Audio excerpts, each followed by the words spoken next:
VBG Ramji bill અંગે cabinet મંત્રી ઋષિકેશ પટેલનું નિવેદન। દેશને વિકાસના પથ મૂકવા માટે એનડીએ શાસનમાં અનેક યોજના આપી છે। દરેક યુગમાં બદલાવ જરૂરી છે। જે યોજના રોજગાર ગેરંટીની હતી, હવે નવા યુગની શરૂઆત થશે। હવે 125 દિવસની રોજગાર મળશે। કોંગ્રેસ પર કર્યા આકરા પ્રહાર। હવે રામના નામે વાંધો છે એટલે વિરોધ કરે છે। નામ મહાત્મા ગાંધી જેવી વિભૂતિઓના નામ હતા। સ્ટેચ્યુ ઓફ યુનિટી દ્વારા સરકાર નામ રોશન થયું છે। મહાત્મા ગાંધી આશ્રમ પણ 1200 કરોડના ખર્ચે વિકસિત બની રહ્યું છે। આ યોજના 1980ના નામે શરૂ થઈ, તેને ઇન્દિરા ગાંધીએ શરૂ કરી। આખી આ યોજના 1980ની અંદર ઇન્દિરાજીએ ચાલુ કરી હતી। એના પછી એને જવાહરલાલ નહેરુના નામ સાથે જોડવામાં આવ્યું, પછી નરેગાના નામે અને પછી મહાત્મા ગાંધીના નામે જોડ્યું। પરંતુ આ યોજના નામ કરતાં પણ વિશેષ લોકોને રોજગાર આપવાનું કામ, મહાત્મા ગાંધીની છાપ એ આખા દેશમાં અને ગુજરાતમાં અમિટ રહી જ છે। ત્યારે એના નામને મિટાવી શકાય એવું કંઈ જ નથી, પરંતુ આ લોકોને તો રામના નામથી વાંધો છે એટલે વારંવાર આનો વિરોધ કરી રહ્યા છે। રાજ્યમાં છેલ્લા 24 કલાકમાં ખાડા પડવાથી 2 લોકોના મોત અને 1 ઇજાગ્રસ્ત ઘટના મામલે રાજ્ય કેબિનેટ મંત્રી ઋષિકેશ પટેલનું નિવેદન। બેરિકેડિંગ કરવા સ્ટેન્ડિંગના સૂચના આપવામાં આવી છે। વિસનગરમાં બેરિકેડિંગ થાય એવી જગ્યા ન હતી એટલે ડ્રેનેજ ખુલ્લી હતી। માટી ધસી જવાના કારણે વૃદ્ધા ડ્રેનેજમાં પડી ગયા હતા। પરંતુ મૂળતઃ વિષય બેન પડ્યા એ વિષય ખરો, પરંતુ એ પડવાનું બેઝિક કારણ કે સાંકડો રોડ, બેરિકેટિંગ થાય એવું નહીં, અને બેરિકેટિંગ થાય તો કોઈના અવર જવરની વ્યવસ્થા નહોતી રહેતી। આવા બધા પણ કારણો હોઈ શકે છે। ગીર સોમનાથની સમાચાર। ખનીજ માફિયા સામે એમએલએ મોરચો માંડ્યો છે। માળિયાહાટીના અને માંગરોળ ખનીજ ચોરી થતી હોવાનો દાવો। ખાણ ખનીજના અધિકારીઓ સામે એમએલએના ગંભીર આરોપ। અધિકારીને લોકેશન આપવા છતાં કાર્યવાહી ન કરી હોવાનો દાવો। ખનીજ ચોરી કરનાર સામે કાર્યવાહીની માંગ છે।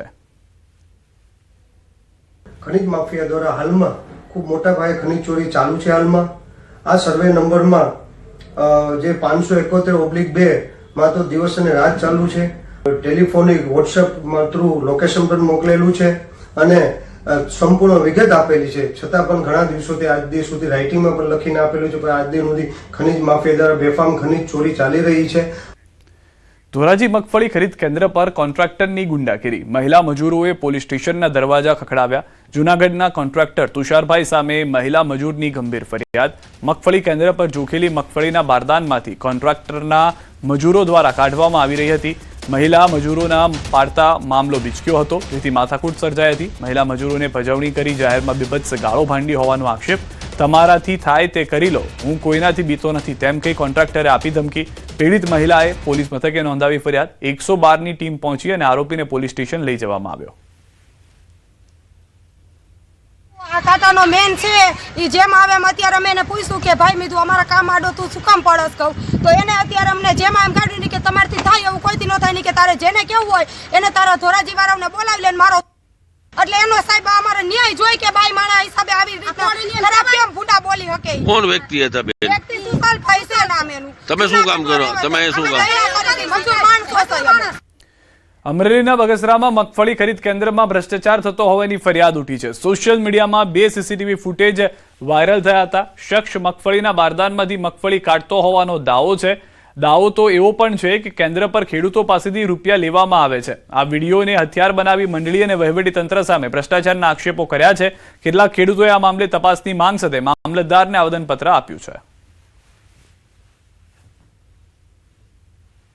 જે રદ્દી માલ છે અથવા તો યોગ્ય નથી તેઓ ખરીદી કરવા માટે એમને અંદરો અંદર ડિસ્પ્યુટ છે એવું જણાવે કે ભાઈ અમે સાવ રદ્દી માલ છે એ અમે લઈ શકીએ એવી સ્થિતિમાં નથી, અમારા ટર્મ્સ કન્ડિશન મુજબ।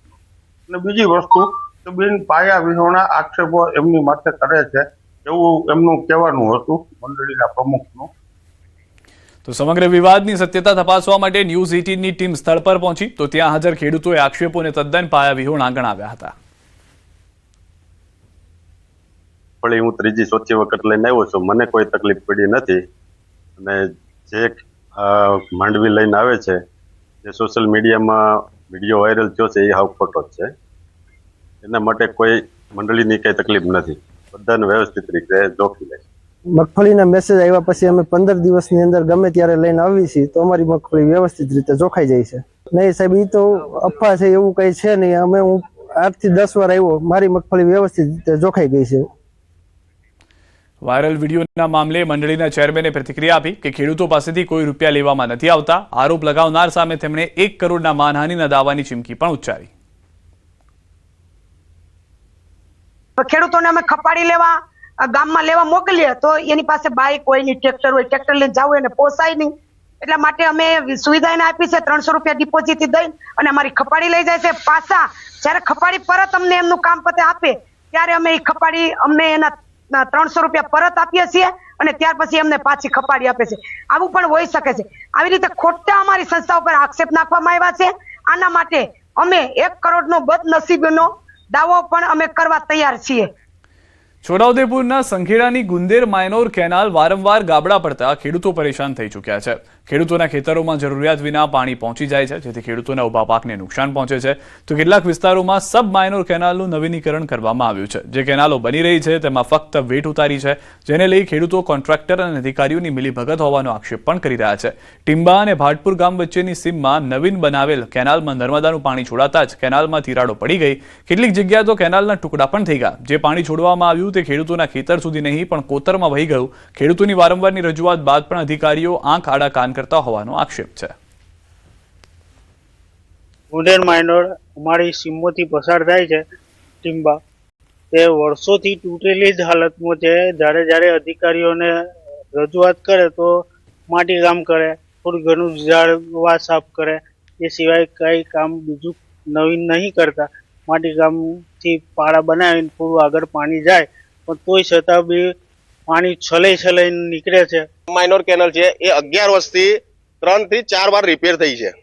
એમાં અત્યારે 3 વર્ષ પહેલા તૂટી ગયેલું હતું તો એ રિપેર થયું છે. આ રિપેરિંગ ને 5 જ દિવસ થયા છે. પહેલું જ પાણી હજુ છોડ્યું છે તો એ પાણી છોડતાની સાથે જ આ કેનલ તૂટી ગઈ છે. હવે પાછળ જે બધા ખેડૂત છે એ ખેડૂતને આ વર્ષે હમણાં માવઠાના મારને લીધે બધા જ ખેતરોમાં કપાસ ને બધું બગડી ગયું છે.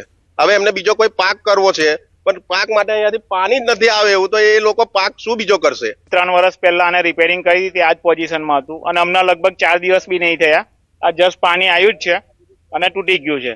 તો અમારે આગળ બધી જમીન એવાની એવી જ છે, પાણીનો લાભ જ નહીં મળતો કે અમારી પાસે કુવા બી નહીં આગળ કે અમને પાણી મળી શકે.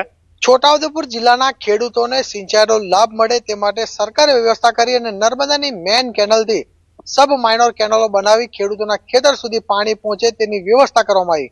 પરંતુ અધિકારીઓની બેદરકારીને લઈને આ ખેડૂતોને સિંચાઈનો લાભ મળતો નથી. આપ જોઈ શકો છો કે સંખેડા તાલુકાના ભાટપુર નજીક જ્યાં સબ માઇનોર કેનલ છે 3 વર્ષથી તૂટેલી હાલતમાં હતી. નવીનીકરણ કરવામાં આવ્યું. ફરી એકવાર પાણી છોડવાથી ફરી એક જ પહેલા જ પાણીની અંદર આ જે સબ માઇનોર કેનલ છે તે પણ સંપૂર્ણ રીતે તૂટી ગઈ છે. આ તસવીરમાં જોઈ શકો છો કે જે રીતે આ જે માઇનોર કેનલ જે તૂટી ગઈ છે અને અહીંથી જે પાણી જે છે તે કોતરમાં વહી ગયું છે. એટલે ચોક્કસથી ખેડૂતોને જે સિંચાઈનો લાભ મળવો જોઈએ તે મળ્યો નથી અને આ જે તમામ જે પાણી જે છે આજે કોતરોમાં વહી ગયું છે. જ્યારે આ વિસ્તારની વાત કરવામાં આવે તો આ વિસ્તારના લોકો તો અવારનવાર રજૂઆતો કરે છે, અધિકારીને ટેલિફોનિક ફોન કરે છે, ટેલિફોનિક જાણ કરે છે, પરંતુ અધિકારીને ક્યાં પડી ના હોય તેવું લાગી રહ્યું છે. હાલ તો અધિકારીના પાપે આ વિસ્તારના ખેડૂતો જે ભોગ બન્યા છે, આ ખેડૂતોએ કમોસમી વરસાદને લઈને પણ કમર ભાગી તૂટી છે. હવે જ્યારે આ કોન્ટ્રાક્ટરની બેદરકારી, અધિકારીની બેદરકારીને લઈને ફરી એકવાર આ વિસ્તારના ખેડૂતોને ભોગ બનવાનો વારો આવ્યો છે. હવે આ અહેવાલ જોયા બાદ તંત્ર અહીં પહોંચે અને વહેલી તકે આ માઇનોર કેનલો જે તૂટી ગઈ છે તેને રિપેરિંગ કરવામાં આવે અને આ વિસ્તારના ખેડૂતોને સિંચાઈનો લાભ આપવામાં આવે તે ખૂબ જરૂરી છે. સેજબ ખત્રી, ન્યૂઝ 18 ગુજરાતી, છોટાઉદેપુર.